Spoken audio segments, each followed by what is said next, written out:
Começamos este segundo bloco trazendo, como sempre fazemos, um dos autores que fizeram parte do movimento estudado. E o autor que nós escolhemos do grupo Sim foi o professor Roberto Pontes, nosso colega até há pouco tempo, né? Então, algumas informações rápidas sobre ele. Francisco Roberto Silveira de Pontes nasceu em Fortaleza em 4 de fevereiro de 1944. Participou de movimentos ligados à Igreja Católica. Em 1960, publicou o primeiro poema titulado Harmonia no jornal estudantil do Liceu, chamado O Condor. No mesmo ano, começou a colaborar com jornais de Fortaleza, o Nordeste, Gazeta de Notícias, Tribuna do Ceará, Unitário e O Povo. Entre 1967 e 1968, participou ativamente do grupo Sim de Literatura. Em 1969, foi enquadrado na Lei de Segurança Nacional. Apesar de ter sido provado não haver nada juridicamente que pudesse desabonar sua conduta, esse processo por muito tempo continuou gerando efeitos restritivos e o impediu de assumir cargos públicos até 1991. Em 1970, bacharelou-se em Direito pela Universidade Federal do Ceará. Foi o autor do projeto que implantou o curso de Direito da Universidade de Fortaleza, Unifor, o qual coordenou durante 7 anos e onde ministrou disciplinas jurídicas. Em 78, colaborou com o Jornal de Letras e escreveu resenhas para as revistas Vozes, Tempo Brasileiro e Encontros com a Civilização Brasileira. Em 1984, foi eleito presidente da Associação Profissional dos Escritores do Ceará, a PROESC, sucedendo o escritor Jada de Carvalho. Em 1991, ingressou, através de concurso público, no corpo docente do curso de Letras da Universidade Federal do Ceará. Em 2006, criou e sistematizou a teoria da residualidade, a qual parte da percepção de que resíduo é aquilo que remanesce de uma época para outra e tem a força de criar de novo toda uma obra, toda uma cultura. Em 2014, aposentou-se da atividade docente na UFC, passando a dedicar-se à literatura e à música, com destaque sempre para a poesia. Esse mesmo ano recebeu o Prêmio Nacional de Literatura Pen Club do Brasil, concedido ao seu livro O Jogo de Duplos, a poesia de Sá de Carneiro. Em poesia, estou aqui descartando textos de ensaio, participação em coletânea, que são muitos. Peguei aqui apenas os trabalhos de poesia. Publicou Contracanto, de 1968, Lições de Espaço, de 71, Memória Corporal, de 82, Verbo Encarnado, de 96, Yerba Buena, Erva Boa, bilíngue, de 2007, 50 poemas escolhidos pelo autor, de 2010, Lições de Tempo, 2012, Os Movimentos de Cronos, 2012 também. O que foi dito sobre o autor? Eu trouxe apenas alguns, não é? Aqui nós temos Anchieta Pinheiro Pinto, que diz: é com a pluralidade decorrente de uma espécie de memória que o autor se apresenta como um dos mais completos da geração de 60, com uma escritura que cumpre a função programática de acrescer fértil vocabulário ao idioma e enriquecer a sensibilidade do leitor, despertando neste a consciência adormecida. Lírico, épico, social, erótico ou metapoético, como cabia na diversidade estética da geração do sincretismo. Roberto Pontes se apresenta íntegro e fiel à musa, a expandir com limpidez vocabular o cromatismo linguístico que aflora sob a égide do muitas vezes improrrogável maceramento encantatório das rodas do tempo e da modernidade. Essa coerência, inclusive, eu escutei de Batista de Lima. Disse: olha, de todos os poetas da minha geração, foi o que se manteve mais fiel a uma linha, né, desde o início da sua produção. Achei muito interessante, né? Márcio dos Santos Gomes nos afirma: o rebuscamento na poesia de Pontes se dá pelo estabelecimento de uma linguagem que parece apontar para o novo, que parece dar a saída para o fim do túnel. Essa linguagem é a linguagem da ciência, que sempre faz parecer ter conquistado o universo.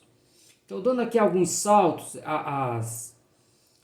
os slides ficaram com vocês, eu vou direto ao livro Contracanto, que é o livro de estreia e que está ligado diretamente ao grupo Sim. Então, foi publicado em 68 pela Sina Edições, selo editorial criado pelo grupo Sim de Literatura, né? Então, alguns comentários sobre o livro. Pedro Lira nos diz: o morador das palavras, o lavrador da linguagem, o transfigurador de formas e paisagens, o poeta e companheiro Roberto Pontes. Sua estreia tanto poderia ter acontecido com o fraternalismo do amor de tudo, quanto com a vanguarda do trampolim. Mas estamos diante da ternura do seu contracanto, aquela de quem se sabe investido da responsabilidade de cantar para humanizar antes de comunicar para libertar, né? Aqui Santos de Azevedo nos diz: Contracanto, poema de abertura do livro de estreia de Roberto Pontes, vale como uma profissão de fé artística, na qual o autor se diz integrado no poema, estando todo inteiro enquanto os fonemas apareçam. Vamos voltar a essa afirmação do Sanzio. Eu selecionei 3 poemas do livro. Nós vamos passar a leitura, depois eu vou fazer comentários sobre os poemas.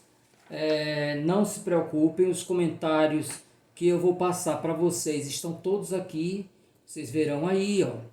Então tá, eu não vou ler, aqui eu vou fazer o comentário em cima dos poemas aí. Então o primeiro poema chama-se Contracanto. Estou em meu poema como os amantes se estão. Moro nas vogais e consoantes, circunflexos, os e x's cantantes. Estou nos casebres tristes da imaginação. Sou nas quase vírgulas de ouro que faço sem porquês. O alfabeto habito, como me moram muitas vezes, muitas, meu coração. Então, nesse poema aí, observa-se realmente o que Santos de Azevedo chamou de profissão do poeta. A saber, não apenas passar pelo poema, não apenas visitá-los, mas fazer dele a morada, né? Ser poeta integral, né? Manter sempre as retinas atentas para o poema, né? Essa é a sua profissão de fé. Estamos, portanto, diante de um poema metalinguístico, uma vez que a poesia é usada para falar da própria poesia, né? Do próprio fazer poético, né? Da própria crença no que seja poesia. O lirismo do texto se anuncia, por exemplo, na parte em que ele, o alfabeto habito como me mora muitas vezes meu coração, né? Desculpe, logo no início do poema. Estou em meu poema como os amantes estão, né? Então o lirismo já se evidencia já nas primeiras linhas do poema.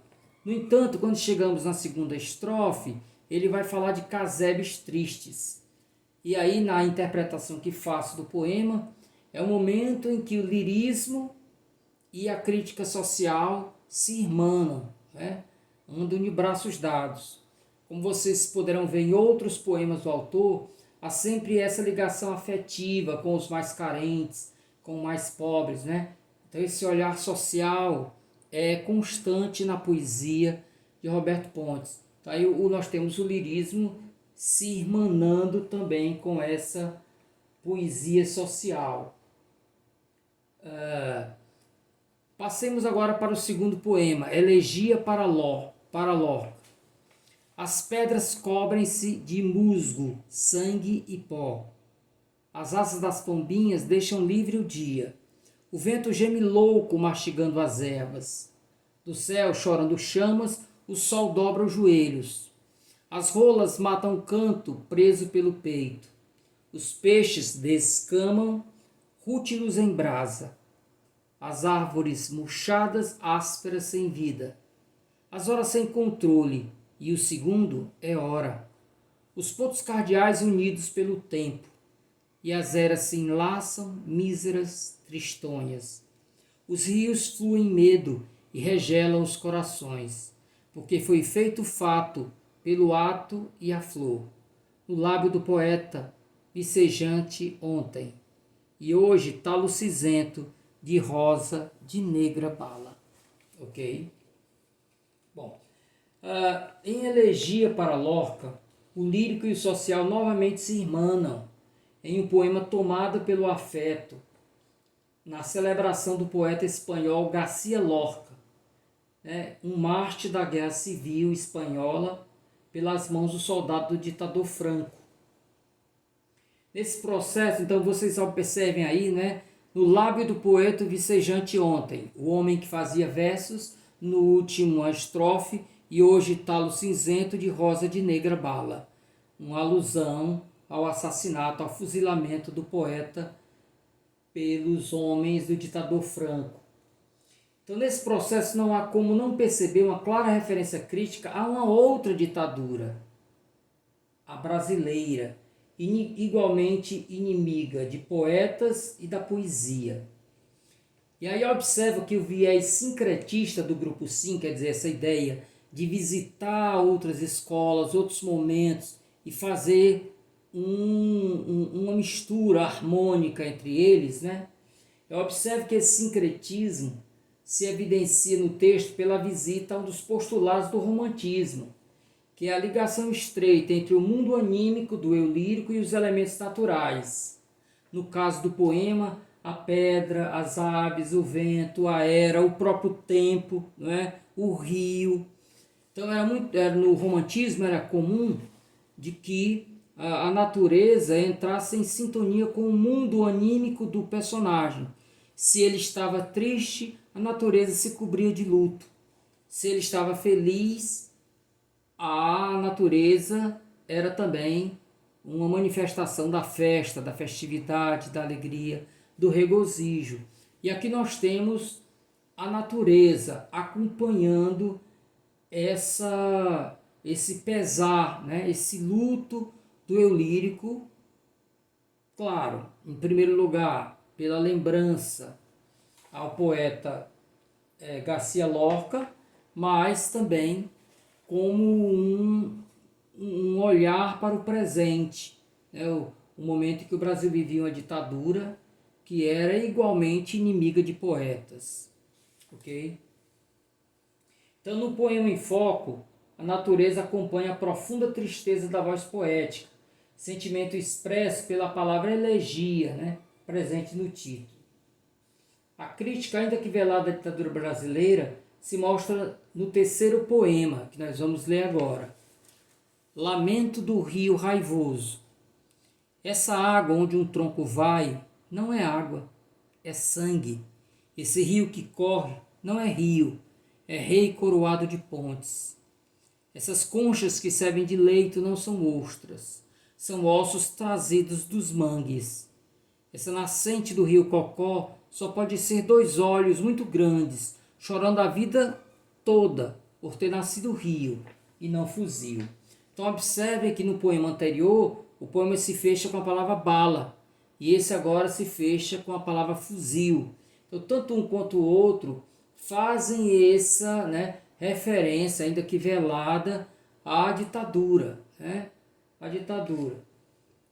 Então, neste último poema, que nós acabamos de ver, observa-se ainda a presença da morte, assinalado pelo uso de termos como sangue, como ossos, nós temos aí. A destacar ainda a figura do rio. É uma figura constante em vários poemas do autor. O rio quase sempre associado ao tempo. E nós lembramos de Heráclito de Éfeso. Ninguém se banha no rio duas vezes. Ou seja, como a existência humana. Então a água não é água, é sangue. O rio, o tempo, os dias são de sangue. Os dias são de ossos. Ok? O rio, ou seja, o tempo é de tristeza, de luto. E como não poderia ser ante a reação de uma alma sensível como a de Roberto Pontes, em uma época de cerceamento da liberdade e do sufocamento da poesia. Ok? Bom, então com esses comentários, eu vou passar rapidamente aqui, que vocês terão acesso a eles, né? Nós vamos para mais um movimento desses anos 60 e 70. O Clube dos Poetas Cearense ainda é dos anos 60, no finalzinho do último ano da década de 60. Então, em 12 de abril de 1969, tem início o Clube dos Poetas Cearenses, tendo como fundadores Carneiro Portela, Pádua Lima e João Bosco Dantas. As reuniões aconteciam na casa de Juvenal Galeno. A maioria de seus participantes eram jovens que iam e vinham, chegavam e se despediam. Entre alguns de seus participantes estavam Cândido Neto, Dimas Macedo, Alex Studat, Edmilson Caminha, Juarez Leitão, Mário Nogueira, Vicente Freitas, Márcio Catunda, Guaraci Rodrigues, Estênio Freitas, Costa Sena, Ricardo Guilherme, o ator que está aí na foto, Walden Luiz, Aloysio Gugel do Amaral e Mário Gomes. Dele nós falaremos um pouco mais daqui a pouco. Entre as atividades do clube estava a organização e publicação de antologias, tendo havido a público 4 delas. Os membros do grupo também publicaram em revistas e jornais, além de realizar eventos como a Semana de Estudos de Literatura Cearense e o Festival de Poesias. Então o autor que eu separei foi o Mário Gomes.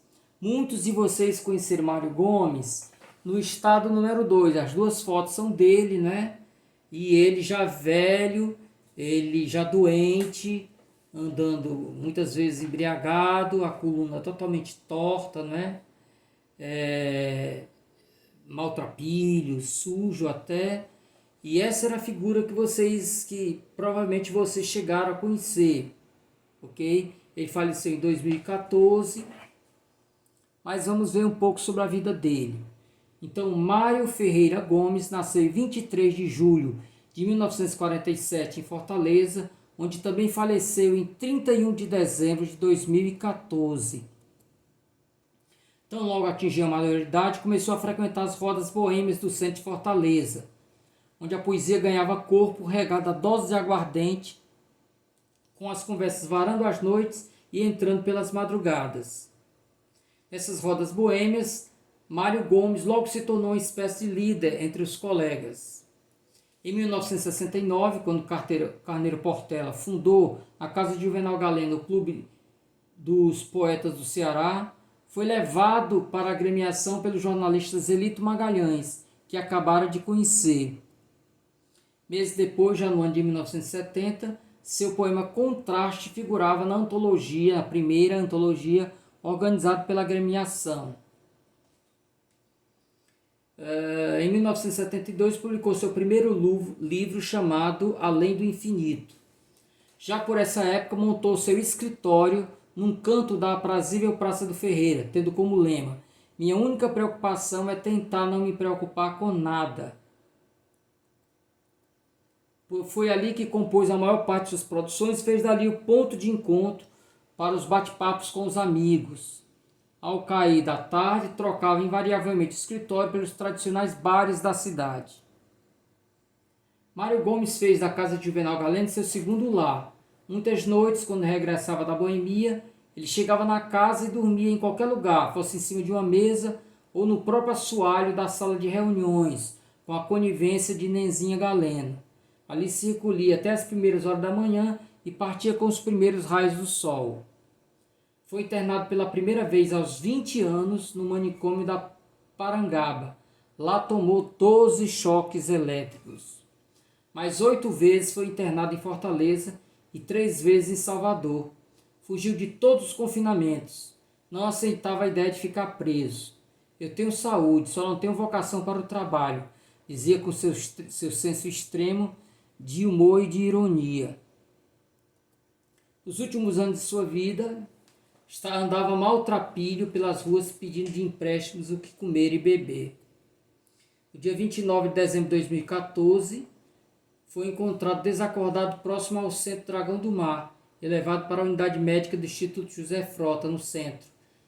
Veio a falecer 2 dias depois, aos 67 anos de idade, quer dizer, no dia 31 de dezembro, no último dia do ano de 2014, sem que a unidade hospitalar informasse a causa da sua morte. Em homenagem ao poeta, a Prefeitura Municipal de Fortaleza criou recentemente a Unidade de Acolhimento Poeta Mário Gomes, instalado na Avenida Alberto Craveiro, 4211, que acolhe usuários de álcool, crack e outras drogas. Mário editou uma dezena de livretos no gênero poético e em prosa. Vamos a eles. Além do Infinito, de 71, Lamentos do Ego, de 81, Emoção Poética, de 83, Resquício de uma Paisagem da Vida, 88, Devaneios e Lamentações, de 91, Terno de Poesia, de 95, Uma Violenta Orgia Universal, de 99, Poemas de Mário Gomes, também de 99, Mário Gomes, Poeta, Santo e Bandido, não encontrei a data, Ação Gigantesca, Vida e Obra de Mário Gomes, de 2003. E aqui vocês veem aí a unidade de acolhimento Poeta Mário Gomes, né? Bom, muitas pessoas se pronunciaram sobre o poeta Mário Gomes. Eu não vou ler todos, vamos ver esse primeiro aqui.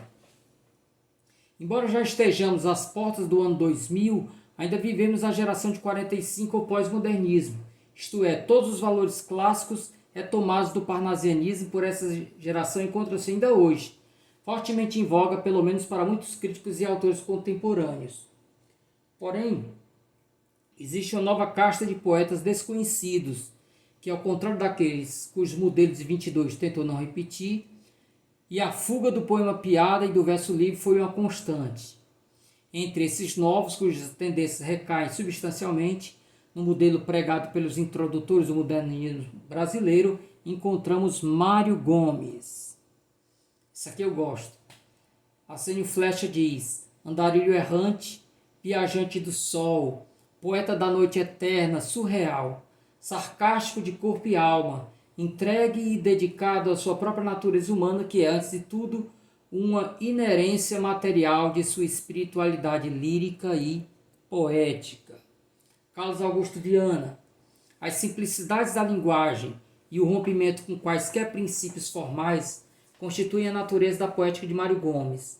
Sempre tecida a partir do confessional, sua lírica nos impressiona pela espontaneidade, pelo constante surgimento da palavra, surpresa, da imagem insólita.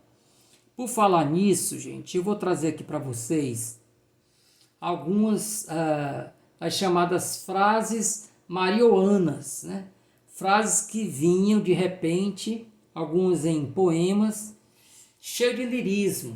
E ele palavras dele: já que a natureza me trouxe chorando, deixai, ó morte, que eu morra rindo de ti. E ele dizia: Mário Gomes é um amigo meu, eu cuido muito bem do Mário, eu dou banho no Mário, encho a barriga dele de comida e às vezes de cachaça. Arranjo mulher para ele, ele é poeta. Esse Mário, minha gente, sou eu. Beijei a boca da noite e engoli milhões de estrelas. Fiquei iluminado, bebi toda a água do oceano, dei uma gargalhada cínica e fui descansar na primeira nuvem. É o trecho de um dos poemas que a gente vai ver daqui a pouco. Obrigado, gente, por ter até hoje tolerado essa vil figura que sou. Não mereço tanto. E quando me virem pelas ruas, digam apenas: ali vai o poeta, o santo e o bandido. Eu tenho 59 anos e tenho dentes de leite. Parei de mamar aos 16 anos. Quem não chora não mama. Algumas frases nonsense. A pedra não nasce, não cresce, não morre. Ao contrário do homem que nasce, cresce e morre. Mas o que adianta ser uma pedra? Prefiro ser eu o homem, que morrerá um dia sem ter inveja da pedra. Ontem, ao meio-dia, comi um prato de lagartas. Passei a tarde defecando borboletas. Então eram as frases que ele trazia. Esse aqui eu não vou ler, que é muito longo. Olhem a coincidência, gente. Este me mandou um amigo meu hoje. Não sabia que eu estava organizando uma aula que incluía o Mário Gomes e mandou esse texto. Eu nem falei para ele. mas eu trouxe a íntegra do texto, é um depoimento do ator Ricardo Guilherme. Leiam, gente, tem muitas passagens muito comoventes, é imenso, tá? Mas aí eu estou mandando para vocês lerem, pois esse foi mandada por um amigo chamado Paiva Neves, mandou hoje pelo Face dele, né? E nós temos essa foto, ele já velho, trazendo uma estampa com uma foto dele quando ele era jovem. 3 poemas do autor, 3 poemas curtinhos, nós vamos ver aí. Primeiro poema, que chama-se Poema. Quisera fazer um poema que falasse de amor a Deus, que exaltasse a beleza de uma flor, enaltecesse o valor das mães, mas não posso. Não posso porque vejo um mendigo pedindo esmolas, vejo uma criancinha com fome, os jornais exalando sangue. É por isso que não posso, senão faria um poema lírico, suave, com as manhãs ensolaradas. Então esse primeiro texto, ele nos mostra o profundo senso de justiça social do poeta. Então ele deixa muito claro aí que ele não se permite, né, envolver-se num lirismo míope, que lhe impeça de manter os olhos presos ao mundo real, né? Então, não se deixando envolver por esse tipo de lirismo, o poeta nos mostra o mundo de dores que conheceu tão bem, ele que foi alvo de tanta violência. A consciência de desigualdade presente também em outros poemas do autor leva-o a fugir do lirismo estéril, que pode até alegrar a alma, mas termina por toldar o olhar mais crítico e mais fraterno, né?